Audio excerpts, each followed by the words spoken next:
और हमारे लोकप्रिय विधायक रविंद्र सिंह को भी बहुत दूर से उठा करके रामसर में डाल दिया। ये कोई तरीका है उनका? अगर रविंद्र सिंह से बदला लेना उसको हरा दो, उनसे नहीं हारेगा मैं उसको हरा दूं आने वाले चुनाव में। चिंता क्यों करते हो आप लोग? आप चिंता क्यों करते हो? उनको उठा करके रामसर में डाल करके और हमसे सीधा झगड़ा करा के प्रधान में, प्रधान को झगड़ा करने की जगह होती है क्या? बदलनी पड़ती है।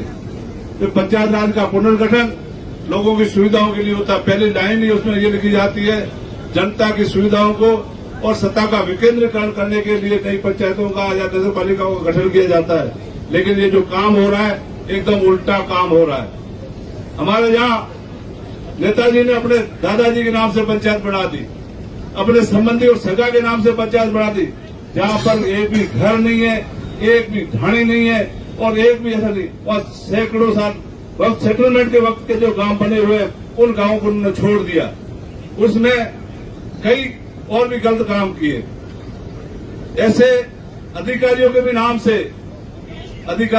जितने रिश्तेदार थे उन सबकी पंचायतें बढ़ा दी गई। और उन पंचायतों को बढ़ाने के लिए हमारे बिजलार में एक सुकालिया गांव है, बिजलार से सिर्फ जस्ट पास में है, सिर्फ आधा किलोमीटर दूर है। उनकी मस्जिद वही है, उनके कब्रिस्तान वही है, उनका मरना फिर उठना पीटना वही है। उनको पहले बिजलार आना पड़ेगा, फिर धारासर जाना पड़ेगा और फिर जाके भीमाराम सुथार की ढाणे जाना पड़ता है। ये कोई तरीका हुआ भाई आपका? ये चीजें बड़ी गलत है और इस गलती को हम नहीं होने देंगे, ये आपको बताना चाहते हैं। दूसरा,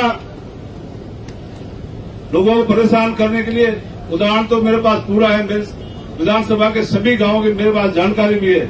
लेकिन एक और बात बताना चाहूंगा, मेरे को सीधा करने के लिए मेरे गुरु आदरणीय अमीन साहब को और हमारे लोकप्रिय विधायक रविंद्र सिंह को भी बहुत दूर से उठा करके रामसर में डाल दिया। ये कोई तरीका है उनका? अगर रविंद्र सिंह से बदला लेना उसको हरा दो, उनसे नहीं हारेगा मैं उसको हरा दूं आने वाले चुनाव में। चिंता क्यों करते हो आप लोग? आप चिंता क्यों करते हो? उनको उठा करके रामसर में डाल करके और हमसे सीधा झगड़ा करा के प्रधान में, प्रधान को झगड़ा करने की जगह होती है क्या?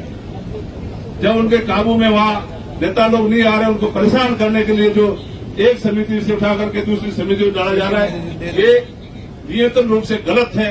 इसको हम चैलेंज करते हैं और प्रशासन को ये कहना चाहते हैं, जो लोगों की सुविधा उनको वहीं रखा जाए। उसमें चाहे आदरणीय अमीन साहब हो, चाहे रविंद्र सिंह हो, चाहे किसी पार्टी का कोई नेता हो, उनकी सुविधा हो वहां रखा जाए। पहले जो परिश्रम हुआ पिछली बार, एक भी परिवेदना किसी की नहीं आई, किसी ने कोई ज्यादा शिकायत नहीं की, छोटी मोटी शिकायतों को छोड़कर।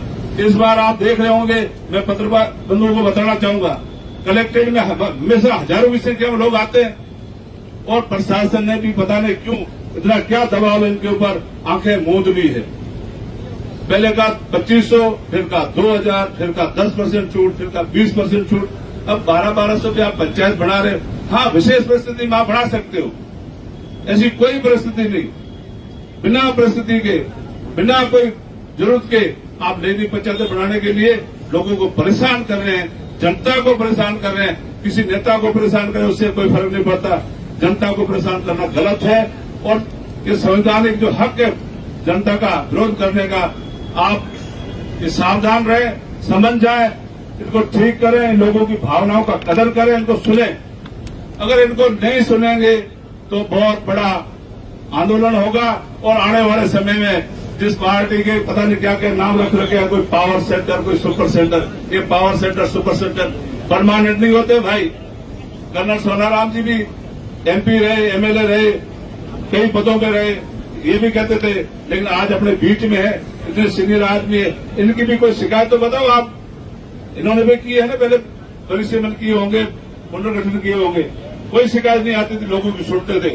लेकिन आज कोई सुनने वाला ही नहीं है। ये बड़ा गलत है।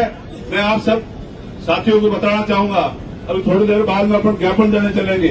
ज्ञापन में आप शांति बढ़ा के रखें। आप जो भी ज्ञापन की कॉपी लेके आए या जिला कांग्रेस कमेटी के पदाधिकारी विराजमान है, इनको आप सभी कॉपियां दे दें। यहाँ कमेटी बना करके हम लोग अंदर जाएंगे, सभी बातों पर एक एक ज्ञापन पे चर्चा करके आपकी बात हम लोग रखेंगे।